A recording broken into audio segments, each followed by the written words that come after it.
అందరికీ 30వ డివిజన్ ప్రజలందరికీ నమస్కారం. పేరు పేరున అందరికీ నమస్కారం చెప్తున్నా. అన్న తమ్ముళ్ళ అక్క చెల్లెలందరికీ నమస్కారం చెప్తున్నా. మీడియా మిత్రులకు కూడా అందరికీ నమస్కారం చెప్తున్నా. ముఖ్యంగా 30వ డివిజన్ల అభివృద్ధి గతంలో ఏం జరిగిందో అందరికీ తెలుసు. ఇప్పుడు అభివృద్ధి ఎట్లా ఉన్నదో అందరికీ కూడా తెలుసు. గతంలో ఇటు ఆటో వాళ్ళు రావాలంటే కూడా అమ్మో మేము గాంధీ రోడ్డుకు రావాలన్నా కిషన్ నగర్కు రావాలన్నా అన్న కూడా ఆటో వాళ్ళు కూడా భయపడేది.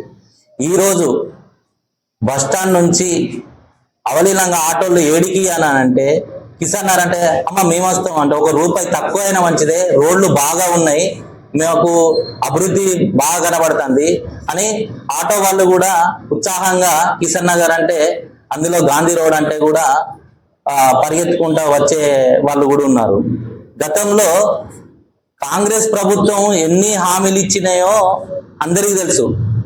ఎన్ని హామీలు ఇచ్చిర్రు, ఏం చేసిర్రు అనేది కాంగ్రెస్ ప్రభుత్వం అనేది అందరికీ కనబడుతూనే ఉన్నది. అందులో ఈ హామీలు ఇచ్చిన ఏ హామీ కూడా ఇంతవరకు కళ్యాణ లక్ష్మి అయినా అని కూడా షాదీ ముబారక్ అయినా కూడా ఈ తులం బంగారం ఎక్కడ పోయిందో తెలియదు. ఇప్పటి వరకు కరీంనగర్ లో కాంగ్రెస్ నామరూపం లేకుండా పోయింది. ఇప్పటి వరకు అసలు కాంగ్రెస్ అనేది ఎక్కడ కనబడతలేదు. కాంగ్రెస్ అనే అభ్యర్థులకు ఏ టికెట్ అనేది కూడా కరెక్ట్ లేకుండానే ఎవరికి ఇవ్వాలనో అని తర్జన దాకా మొన్నటిది కూడా దాకా ఏ నాయకునికి ఇవ్వాలన్నా కూడా వాళ్ళకి అర్థం కాక ఆలోచన లేకుండా వాళ్ళు ఎటేటో ఉన్నారు. నాయకుడు అయినట్టు లేనే లేరు కరీంనగర్ లో. అందులో మళ్ళా మొన్న బండి సంజయ్ అన్న గారు వచ్చిర్రు బహిరంగ సభలో కిషన్ నగర్ అది ఇది అన్నాడు. అన్న గతంలో కిషన్ నగర్ మీరు వచ్చి కిషన్ నగర్ లా ప్రచారణ చేసినప్పుడు అప్పుడు ఉన్న అభివృద్ధి ఎలా ఉంది, ఇప్పుడు ఉన్న అభివృద్ధి ఎలా ఉంది, ఒకసారి మా కిషన్ నగర్ వెనుకకు వచ్చిన గాంధీ రోడ్ వెనుక జూడియో అంటే ఎంత డెవలప్మెంట్ అయింది, జూడియో పీవీఆర్ అనేది స్మార్ట్ సిటీ రోడ్లు అని ప్లస్ మళ్ళా ఇంకోటి ప్రజల అభిప్రాయం కూడా తెలుసుకోకుండా ఇది కాలే అది కాలే అనేది కరెక్ట్ కాదన్న. కిషన్ నగర్ ముక్కుసూటి రోడ్ అంటే కరీంనగర్ లో ఒకటే, కరీంనగర్ టవర్ సర్కిల్ నుంచి కిషన్ నగర్ కు ఒకటే ముక్కుసూటి రోడ్డు, 60 ఫీట్ల రోడ్డు అభివృద్ధి అయినది. అది కూడా గంగుల కమలాకర్ అన్న ఆధ్వర్యంలో మాకు స్మార్ట్ సిటీ నిధులు తీసుకొచ్చిన వినోద్ కుమార్ గారైనా ఎవరైనా వాళ్ళు మాకు పూర్తి సహకారం. అది ఏదైనా బీఆర్ఎస్ పార్టీకే సాధ్యమైనది, వేరే పార్టీకి అనేది సాధ్యమైనది కానే కాదు. ఇప్పుడు ముందు భవిష్యత్తులో కూడా రాబోయే ఎన్నికల్లో కూడా మా కేసీఆర్ ప్రభుత్వం గారే వస్తారు. ముందుగా నా 30వ డివిజన్ ప్రజలందరికీ, అన్నదమ్ములకు, అక్క చెల్లెలకు అందరికీ పేరు పేరున నా యొక్క హృదయపూర్వక నమస్కారాలు తెలియజేస్తున్నాను. ఇంతకు ముందు గతంలో ఏ గల్లీకి చూసినా కూడా ఏ రోడ్ కాలేదు, ఏ ఒక్క వర్క్ కాలేదు, డ్రైనేజ్ అయినా కానీ ఆ రోడ్ సమస్యలైనా కానీ ప్రజలకు ఏ సేవ అయినా కానీ ఏ కార్పొరేటర్ వచ్చి కూడా చేయని పనులన్నీ కూడా నక్క కృష్ణ పద్మ ఆధ్వర్యంలోనే జరిగినాయి. గంగుల కమలాకర్ అన్న ఆధ్వర్యంలో మేము ఉండి చేయించడం మేము ఎంతో అదృష్టంగా భావిస్తున్నాం. అది అందుకే ఒక ఆడబిడ్డగా నన్ను గుర్తించి గడపకు ఇప్పుడు తిరిగినప్పుడు ఏమంటారంటే జనాలు, మేము మా ఇంటి ఆడబిడ్డగా మిమ్మల్ని ఆశీర్వదించి మేము ఖచ్చితంగా ఓటేసి గెలిపించుకుంటాం, నువ్వు బాధపడేది అవసరం లేదమ్మా అని నాకు ప్రజలంతా ఎంతో హామీ ఇస్తున్నారు. అందుకే నేను ముందుకొచ్చి ప్రజల కోసం, ప్రజా సేవ కోసం నేను ముందుకొచ్చి నాకు కారగుర్తుకు ఓటేయమని అడుగుతున్నానన్న. ప్లీజ్ దయచేసి నాకు కారగుర్తుకు ఓటేసి నక్క పద్మ కృష్ణ గారిని గెలిపించి గతంలో పనులు ఏం చేసిరు అనేది కూడా చూసి మీరు ఓటేసి మమ్మల్ని గెలిపించి మీ ఇంటి ఆడబిడ్డగా నన్ను ఆశీర్వదించగలరని మనస్ఫూర్తిగా కోరుకుంటున్నాను.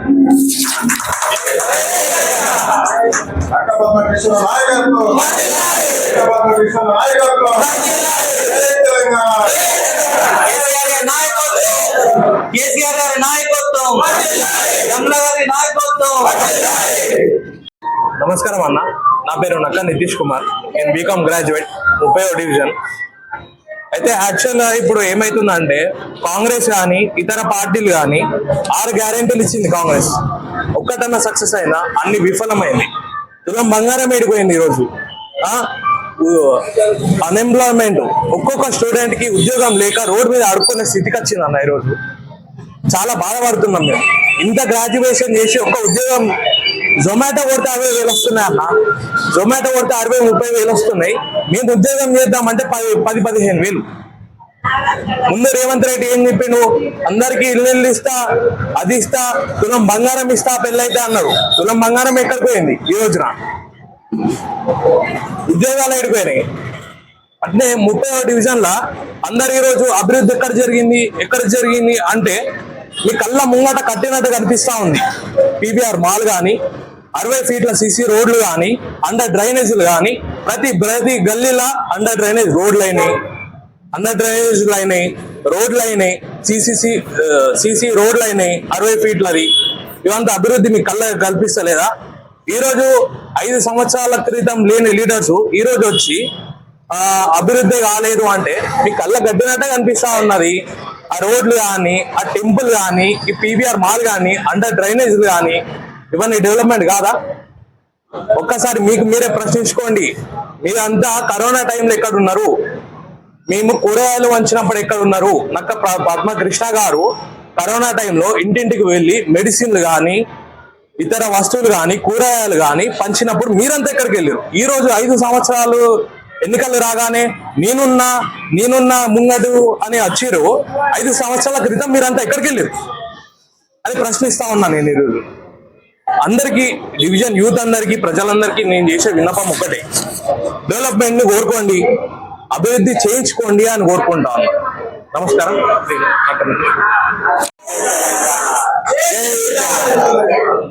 గుర్తుకే